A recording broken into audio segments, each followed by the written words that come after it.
I look good. Hey, we had it all today.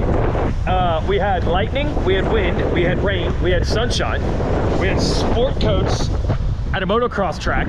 That's very rare. And we had an unbelievable set of motos.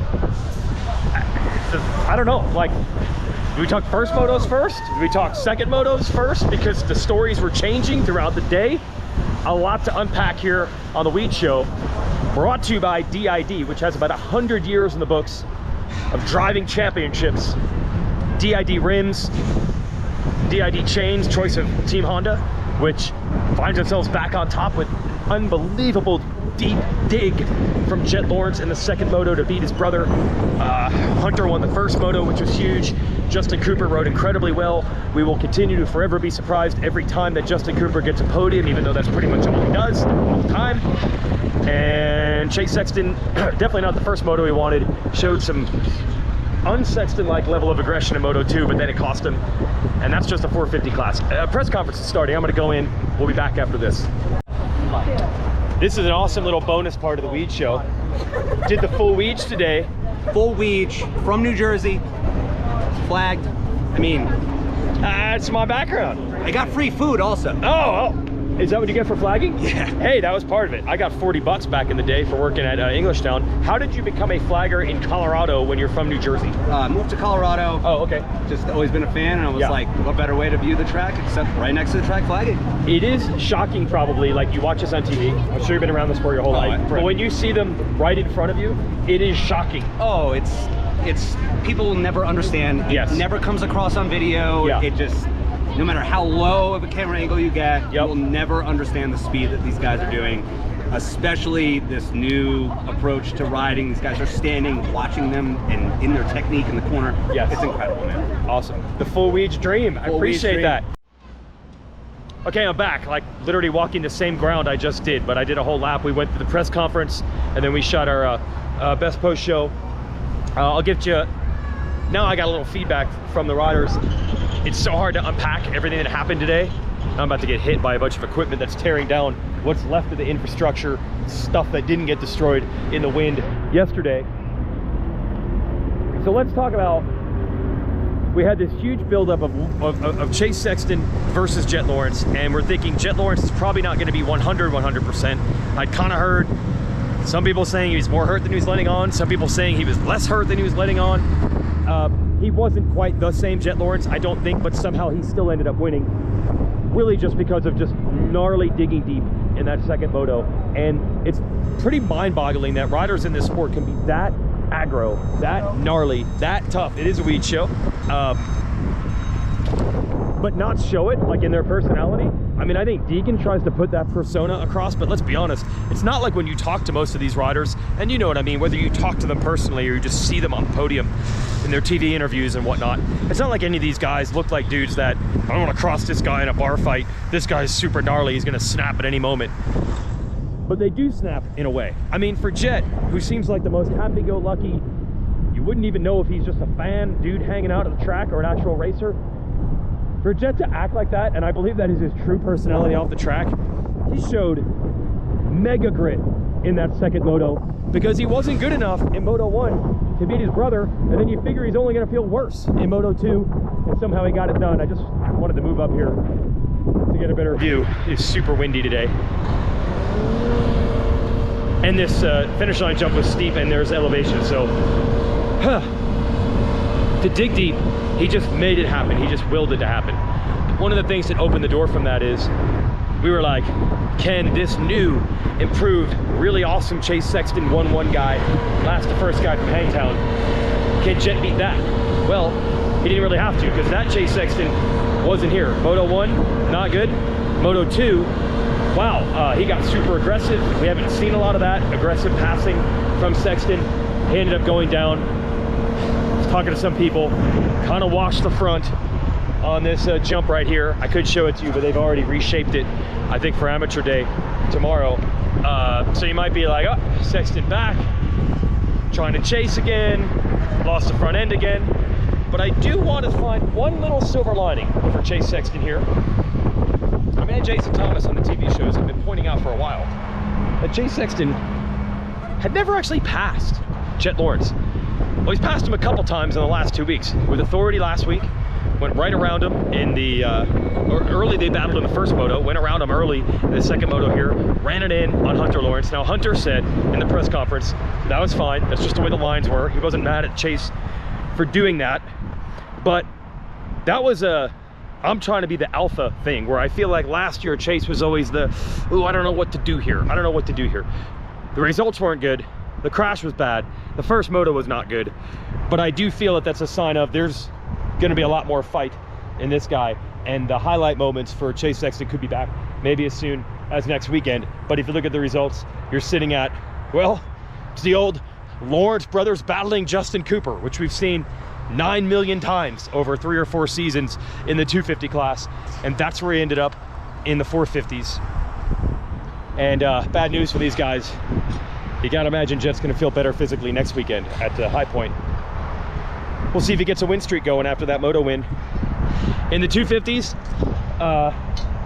it was this turn right here. This is where Sexton crashed, and this is where Tom Vialle forgot that a lap earlier Haiden almost passed him on the inside.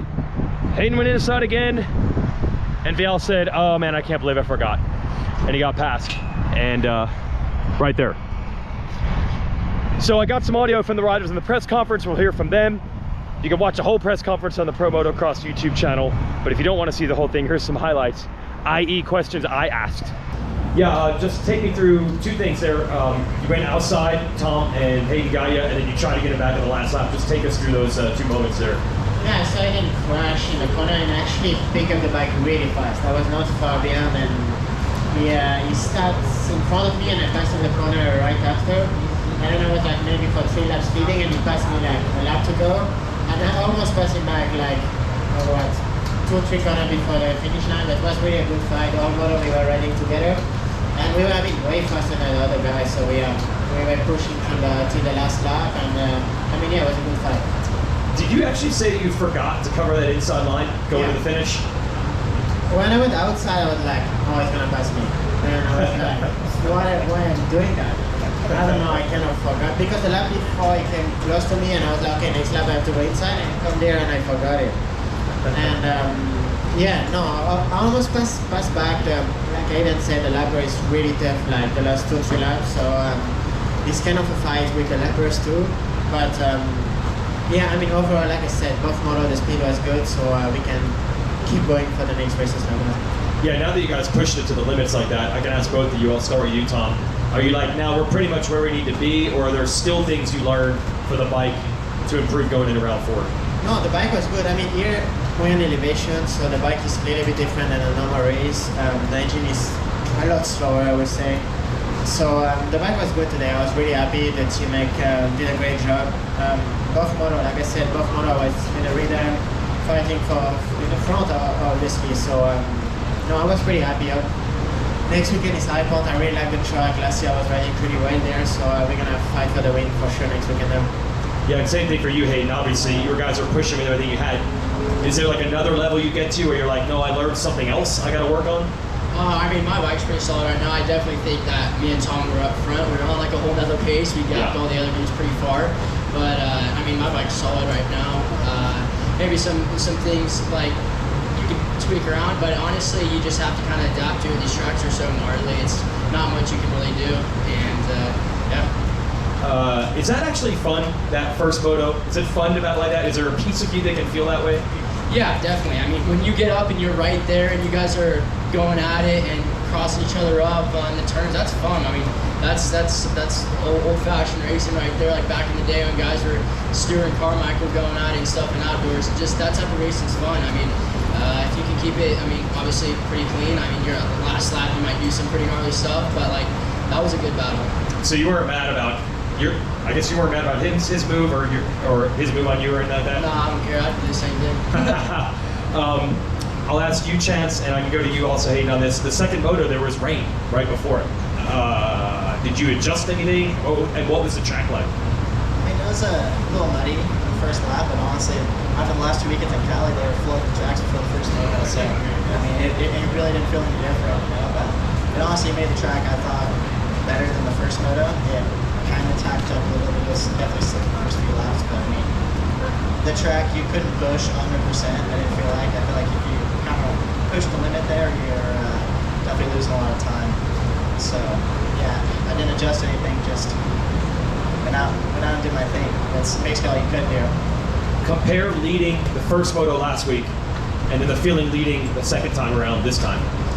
Felt more natural this time. Yeah, I mean, last time it was a little bit foreign to me. You know, it's been a minute since I've led, especially that long. But this time I felt like I was ready to do it. Like I was very confident and ripped a really good start. And yeah, I knew these guys were gonna start coming for me. So I was like, all right, I need to get out front and get going. So. We talked to your coach, Michael Byrne, on our post-race show on TV, and he said one of the things they had to work on with you is not having bursts of speed, but being able to use it when you need it. How do you learn that, and talk about working on that process? It's tough, but I mean, I got two of the best guys to learn from. You know, Jett and Hunter, and they're really good at that. So it was obviously at the beginning you just want to go. But I tried to just sprint the first couple laps and then get in a good pace and adapt to the lines. And yeah, I was trying to search, but not too much because the track didn't change very much from the first moto. But yeah, that was honestly my first moto. I feel like I actually executed something like that. I actually settled into a pace, and then I saw Haiden catching me. I was like, all right, I gotta go again. And I ran to some lap race and lost a couple seconds, so I had to get going again. Yeah, it was. Yeah, I just felt like it was a really good moto for me. Well executed. Cool. And last thing, Haiden, what's High Point like for you? I enjoy High Point. It's another track where I'm super confident. I mean, last year me and RJ battled down to the last lap, and he dropped me with like 2 turns to go, which is unfortunate. And then second moto crash, got ran over at the start, came from 40th to 6th. So, I mean, it's a good track for me. I can go really fast there. I grew up. I mean, sometimes I go out there and ride. Actually, I mean, I only went there and rode once before Mount National. But I mean, I enjoy that track a lot. The hills and elevation stuff's very cool. Cool. That's it for me. Thanks, guys. All right, that's our show from Thunder Valley. We are plumb worn out. Little BTS, it's behind the scenes for you old folks. We had a wild day today in the TV truck. It's a big day for the series. We get a couple 2-hour windows live on NBC every year. That is massive for this sport. The ratings, I'm gonna just give a rough estimate. It's usually triple, if not quadruple, the audience that watches, whether we're on a cable channel or streaming these days on Peacock. That audience triples or even quadruples a lot of time when you get that NBC window. So we put painstaking work into putting the best possible show together to make every minute the best showcase for how awesome this sport and these athletes are. Well, all that planning went out the window. As our producer said, might as well just light that format on fire because we started the day with a half-hour lightning delay. So then we knew, okay, everything we had planned, the goal was to get the first 450 moto done and then show the first 250 moto and the final 450 moto. That was going to be our 2 hours. Well, we bled right into that. We started late, but everybody hustled. The amount of calculating behind the scenes to figure out every promo and commercial and break that we needed to get in to get every second we could back to get as much racing in as we could. And then shout out to NBC for giving us extra time and letting us stay on the air later than we were supposed to. We ended up getting the final 2 laps of the first 450 moto and the whole 250 moto 1 and 450 moto 2 in right down to the line, like to the second Jett came across the line and we were off the air. So shout out to everyone in that TV truck, the scrambling they had to do behind the scenes to basically fit, I'm gonna say 2.5 hours of programming into 2 hours. And for NBC to give us a little wiggle room, which they're not supposed to do. I mean, we're a pretty little sport in the grand scheme of, you know, this is the network of Saturday Night Live. Saturday, everybody. That was awesome. So kudos to them, but we're all smoked. So I don't normally do this, but I gotta stop talking. I've done enough. I've done enough today. Us trying to keep that train on the tracks and make it look seamless like we planned it and we didn't was wild. That's it for the Weege show. And thanks to DID for backing us. See you at High Point.